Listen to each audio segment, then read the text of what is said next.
ഒരു മനുഷ്യൻ്റെ മരണശേഷം അവൻ്റെ ആത്മാവ് സ്വർഗത്തിലേക്കാണോ നരകത്തിലേക്കാണോ പോകുന്നത് എന്ന് തിരുവെഴുത്തിലൂടെ വളരെ വ്യക്തമായി നമുക്ക് മനസ്സിലാക്കാൻ സാധിക്കും. സിയോനിലെ പാപികൾ പേടിക്കുന്നു, വഷളന്മാരായവർക്ക് നടുക്കം പിടിച്ചിരിക്കുന്നു.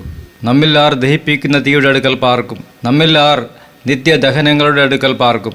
നീതിയായി നടന്ന് നേർ പറയുകയും പീഡനത്താലുള്ള ആദായം വെറുക്കുകയും കൈക്കൂലി വാങ്ങാതെ കൈ കുടഞ്ഞു കളയുകയും രക്തപാതകത്തെക്കുറിച്ച് കേൾക്കാതെ വണ്ണം ചെവി പൊത്തുകയും ദോഷത്തെ കണ്ട് രസിക്കാതെ വണ്ണം കണ്ണ് അടച്ചു കളയുകയും ചെയ്യുന്നവൻ, ഇങ്ങനെയുള്ളവൻ ഉയരത്തിൽ വസിക്കും. പാറക്കോട്ടകൾ അവൻ്റെ അഭയസ്ഥാനമായിരിക്കും. അവൻ്റെ അപ്പം അവന് കിട്ടും, അവൻ്റെ വെള്ളം മുട്ടിപ്പോകുകയുമില്ല. നിന്റെ കണ്ണ് രാജാവിനെ അവൻ സൗന്ദര്യത്തോടെ ദർശിക്കും, വിശാലമായൊരു ദേശം കാണും. മറ്റൊരു ഭാഗം, സങ്കീർത്തന പുസ്തകം 15-ാം അധ്യായം.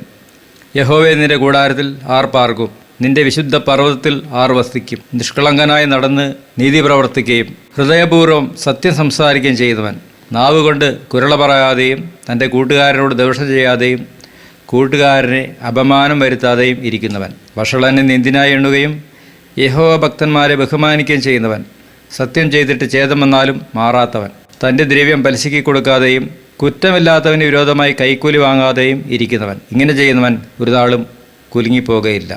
ഇതുപോലുള്ള വാക്യങ്ങൾ വായിക്കുമ്പോൾ നമുക്ക് നമ്മുടെ അവസ്ഥ, ഒരു വ്യക്തിയുടെ ഭാവി അവസ്ഥ എന്തായിത്തീരുമെന്ന് വ്യക്തമായി മനസ്സിലാക്കുവാൻ തിരുവെഴുത്തിലൂടെ നമുക്ക് സാധിക്കും.